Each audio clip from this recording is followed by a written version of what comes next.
Oh my gosh. Hey guys, hey, welcome back to the channel. It is Zaylee, and today I want to share my process for creating these beautiful, really high quality reels or TikToks or YouTube shorts with you. And my tools that I've been loving lately and using a lot are the Osmo Pocket 3, and I've also been using CapCut. Guys, I've been loving CapCut lately. It's such I don't know. And I've been using CapCut desktop. Now, when we get into the video, I'll tell you the pros and cons of how I've been using it.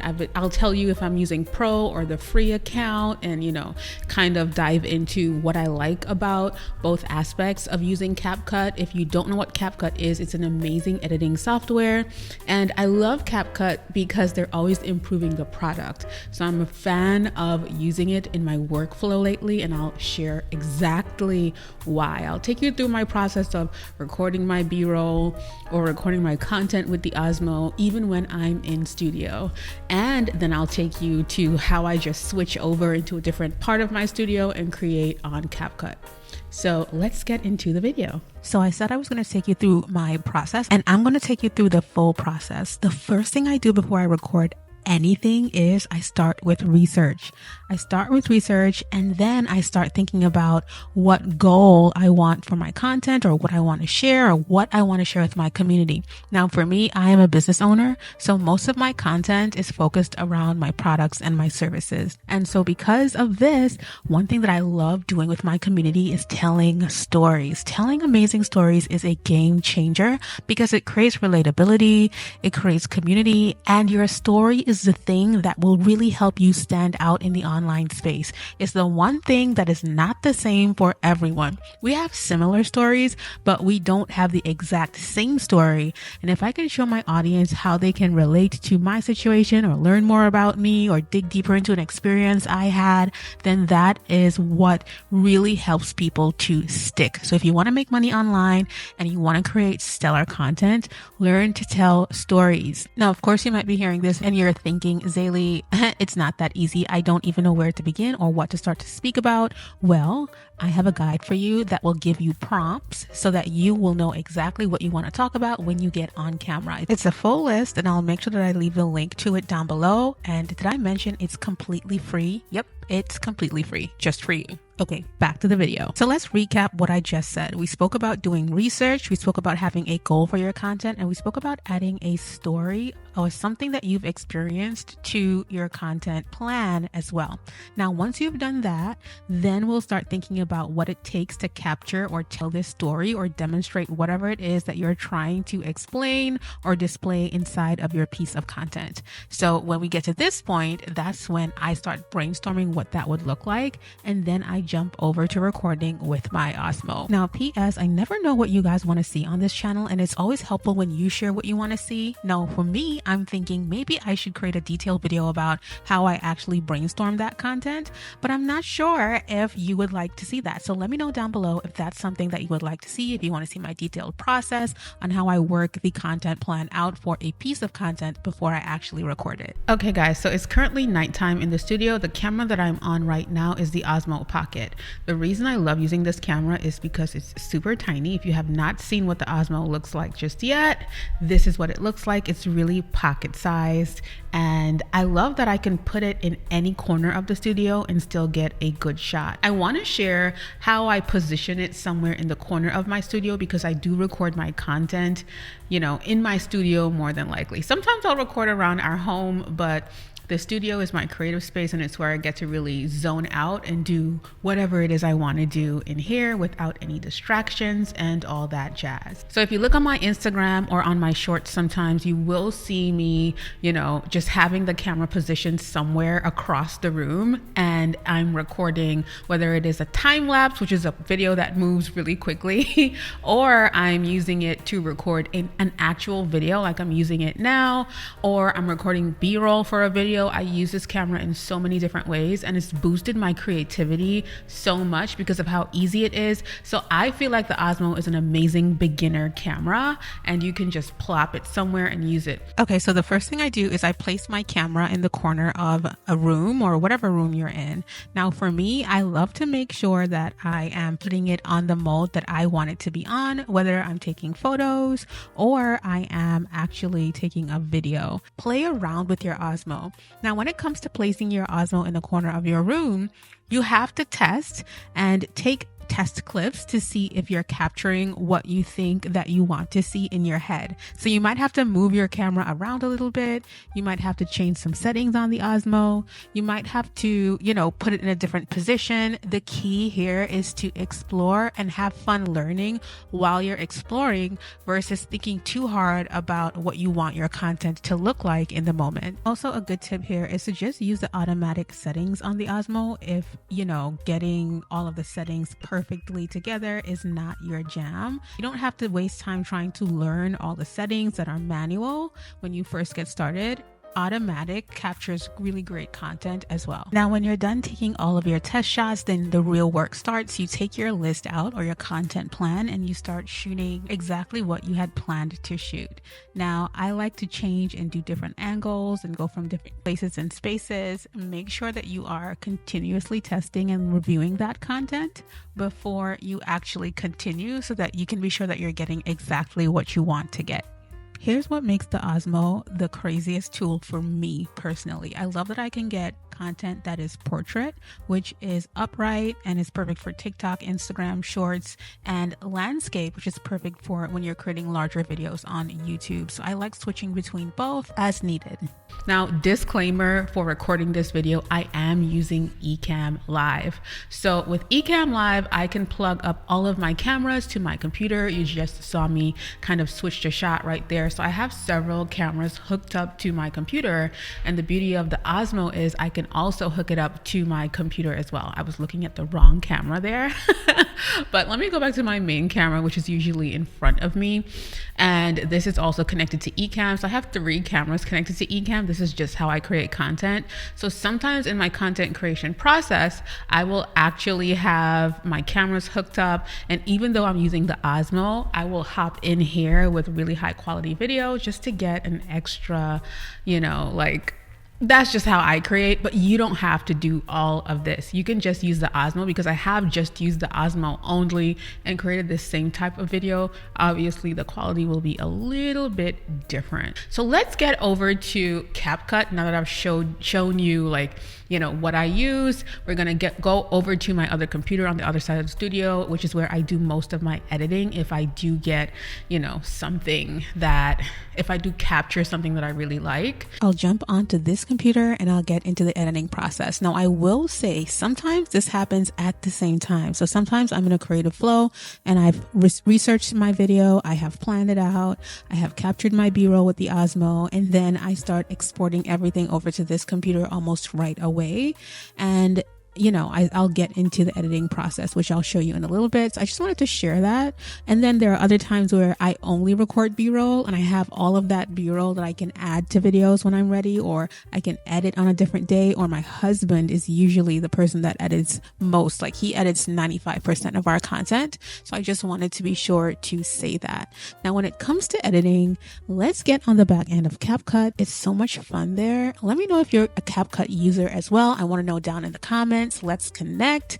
Let me dive in. Okay, so this is a video that I recorded a while ago. It's a fully completed video, but I want to take you along just how I think about this. So there are 2 ways that I record. Sometimes I know exactly what I want to record and I'm intentional about the B-roll that I capture for it. And honestly, sometimes I think about an idea and I use clips that I have on the Osmo from before to create the content, and it looks as if I really planned it out. So we're getting a little honest here. So for this video, I had the idea of why I record my videos in the dark. And when I say that, I have a very well lit studio, but if you do know and you've been recording videos, sometimes this is not the best thing, right? So sometimes too much sunlight ruins your video.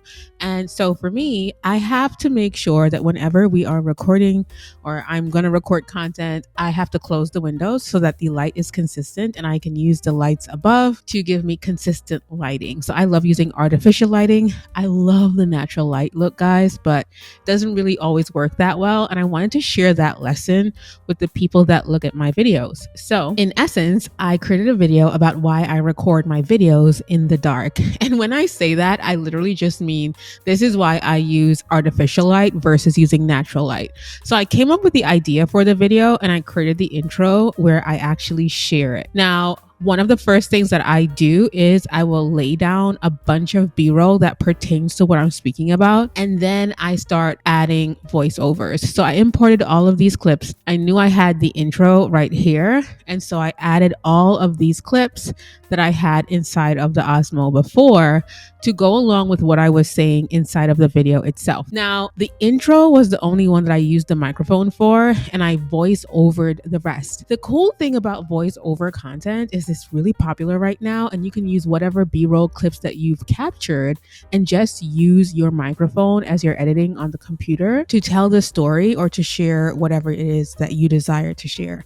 And then the other cool thing is that you can keep layering on other pieces of B-roll. So literally I pulled in all of my clips, which you can see here, and then I used the record tool inside of CapCut to do my voiceover. So you can see that right here. And if I hit this red button, it will start recording whatever I am saying so that I'm able to do that voiceover. That's a really cool tool that I really love inside of CapCut.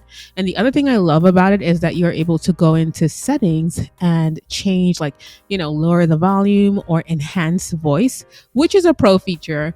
Speaking of pro, guys, I do use CapCut Pro, and we'll talk about pricing for CapCut in a little bit.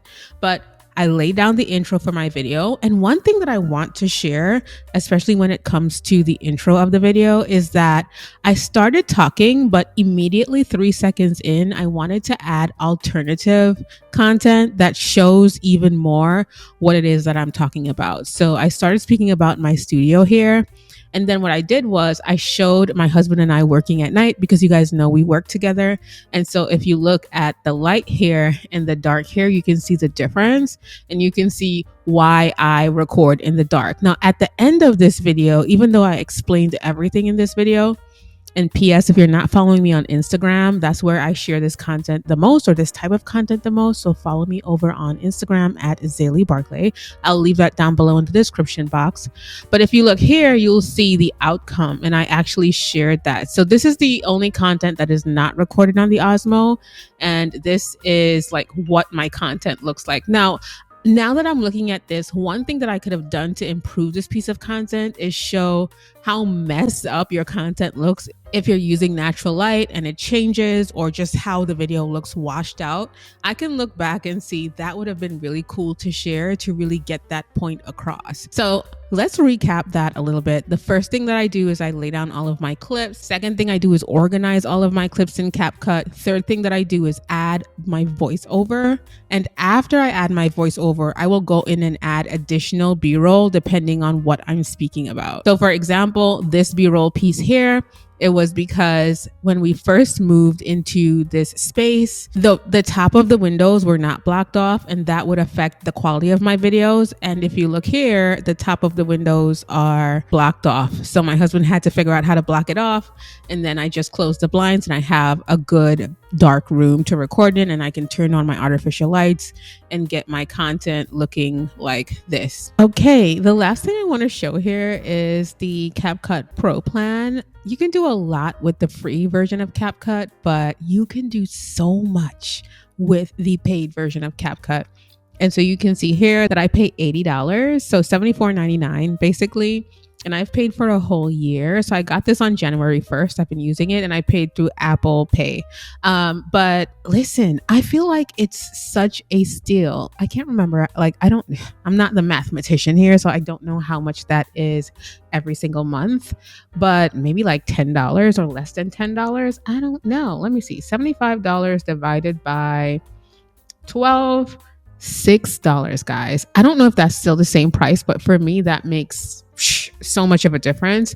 I think there is the option to pay $12.99 if you're doing it monthly, and I think I just decided to do it for the year. It is so worth it. And I really, really love it because I'm able to do a lot of different things. If you want me to go in depth or create an in-depth video about that, let me know down in the comments. But for me, CapCut Pro is a no-brainer. P.S. I just want to share a disclaimer.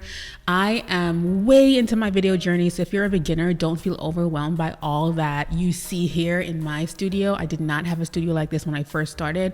And I would use the same tips that I'm sharing when I did not have a studio and I was living in New York in my tiny apartment years ago. So please remember, if you're a beginner and you're watching and you're just inspired, it's okay to be inspired. I was so inspired by all the other creators that I used to binge and at that time in my journey. So don't feel like, oh my gosh, Sally, you're creating all of this amazing content because you have all of this stuff. No. Honestly, as a coach who helps people get over camera shyness and, kick the fear of like public speaking and getting on camera and speaking to an audience that is waiting to hear what you have to say. I get this all the time and I wanted to be sure to address it. You don't need all the fangle dangles. You just need yourself, your confidence, and a good story or your own story or stories like I teach inside of our memberships and courses. All right, guys, I hope this video was helpful for you. I hope you got all that you wanted out of this video. And I really wish you so much like excitement and interest on your journey as you create content and as you build your brand, especially your video brand. I can't explain enough how important using video in your branding is. It definitely helps to bring you closer to your ideal customer or client, and it just unlocks the doors to so many opportunities. I've changed my life with it. I will never stop saying that because it's so true. In the next video, I'm going to show you the settings that I use on my Osmo Pocket the most, or the ones that I really love, so that you can get the best settings on your own Osmo Pocket if you do own one. And also, if you're looking to buy one, I'll definitely leave the link down in the description so you get the exact one, because some people have been buying the wrong Osmo and I want to make sure that you get the right one in your hands because it is such a powerful tool. All right, I will see you in the next video.